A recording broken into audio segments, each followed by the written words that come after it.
Well, the Castlevania Advanced Collection was announced during our recent Nintendo Direct, and this brings together some of the best titles in the series, with a focus on titles from the Game Boy Advanced, and in particular, Aria of Sorrow from 2003 is found on this collection, and it's almost worth the price of entry in itself. Well, Castlevania has been getting a retro revival over the past few years, and this Castlevania Advanced Collection follows on from the 2019 Castlevania Anniversary Collection.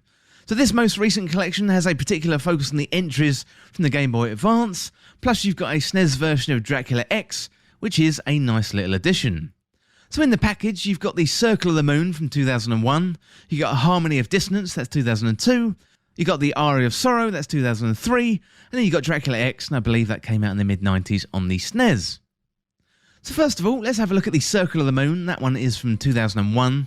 So this one was originally released at the launch of the Game Boy Advance, all the way back in 2001, and rather than Simon Belmont, the main protagonist of the game is called Nathan Graves. This one was produced by the same Konami team that worked on the Nintendo 64 Castlevania titles, and one of the main features of Circle of the Moon is the Dual Setup System, or DSS, where two cards can be combined for improvements to weapons and stats and summons, and to gather these cards you have to track them down from various enemies in the game, as they are random drops, so it is an early iteration of randomised loot, which we see in many games today like Borderlands and also Destiny. It's a decent title, although the movement speed of the main character is a little bit slower than you might want. So these days, Metroidvanias, they're full of speed, fluid movement, tend to be fast, so going back to this title was a little bit jarring. So the graphics, they're great for an early Game Boy Advance title, and also the soundtrack is excellent too. The bosses, well, they are pretty tricky at times, but overall, this is a very solid Castlevania entry. Well, next up we got the Harmony of Dissonance, and this one came out in 2002, so this one is much closer to the look and feel as Symphony of the Night, which is widely regarded as one of the best Castlevania titles. The main protagonist here is Just Belmont, who's part of the first family of Castlevania, the Belmonts. So in regards to the story, Just's romantic interest has been stolen in Dracula's castle, and it's down to you to save the day. Well, the game is much brighter and more vibrant than the previous entry, and perhaps a little bit too much on a modern Nintendo Switch screen. This could be because of the graphical restrictions of the Game Boy Advance, and back then you had a very small and low-res screen, so in terms of the gameplay, things have definitely moved on from Circle of the Moon with the complex enemies, and there's a couple of castles to explore.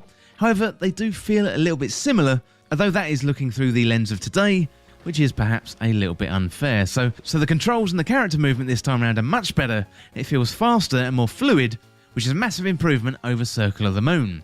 So overall, I'd say it's an average Castlevania adventure, with a few things like graphics, audio and environments letting it down ever so slightly. Well, next up we've got the main event, and it's Aria of Sorrow. This one came out in 2003, and this is where the game director Koji Igarashi managed to recreate a lot of the magic found in Symphony of the Night. So this game is set in 2035 in Japan, and the main protagonist is Soma Cruz. The story is pretty unbelievable in that you find yourself inside a solar eclipse in Dracula's castle, and Soma controls much better in this game, plus also Soma has an array of melee weapons like knives and blades, which is a nice change up for the Castlevania franchise. So Aria of Sorrow features a tactical soul system where Soma can absorb the souls of enemies when they are defeated. So this is really similar to the DSS system from Circle of the Moon, but it is much more effective. And Soma also has a health and magic meter combined into one this time, which self-regens, but it's also topped up when you pick up health items like hearts. The music is also fantastic in this game, and although this one is similar to Symphony of the Night, it never quite reaches those lofty heights. It's definitely one of the best games on the Advanced Collection by a long way, with the animations of the game feeling much more like a modern Metroidvania. Well, finally then, we've got Dracula X, and probably the less said about this one, the better. This was released on the SNES in 1995, and was based on the PC Engine game featuring Richter Belmont. However, this port is much worse than the original, due to the nature and the time of the release and the port. Much of the branching levels, enemies and other playable characters have been removed, leaving a rather sad and bare-bones Castlevania experience. Now, it's here in the collection, but that doesn't really mean you should play it. So also included in this package put together by M2 is a gallery of artwork and all the packaging except for Dracula X on the SNES. You can select also different regional variations of the games, including European, North American and Japanese. The audio has also been improved with an option for high quality sound, and that fixes the distortion found in the originals. This is mainly due to the hardware limitations, and I'd say the improvements are minor.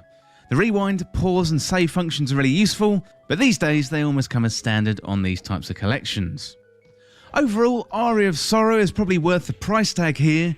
The previous games like Circle of the Moon and Harmony of Dissonance feel like iterations that lead up to Aria of Sorrow. All the games are really tough, not very forgiving at all when compared to games of today. You have to have cat-like reactions and take care with your energy, as one false move and it's game over. This is a great package for the fans of the Castlevania series, and it's really good to see the evolution of the games within the package, and for anyone wanting to go back and see where Metroidvanias came from, this is a great place to start. Well, the game was developed by M2, is published by Konami, it's available for Nintendo Switch, PlayStation 4, PC and also Xbox One, and it was originally released on the 23rd of September 2021. Well, that is it for my review of the Castlevania Advanced Collection, and as always, thank you so much for watching. Hit that subscribe button down below and subscribe to This Week in Video Games. If you want to join the community, check out the Discord link in the description, or you can follow me on Twitter at TWIVGPodcast. If you enjoyed this video and found it useful, liking and sharing the video would really help me out. Otherwise, check out the other videos on the channel. Thanks again. I'll see you soon.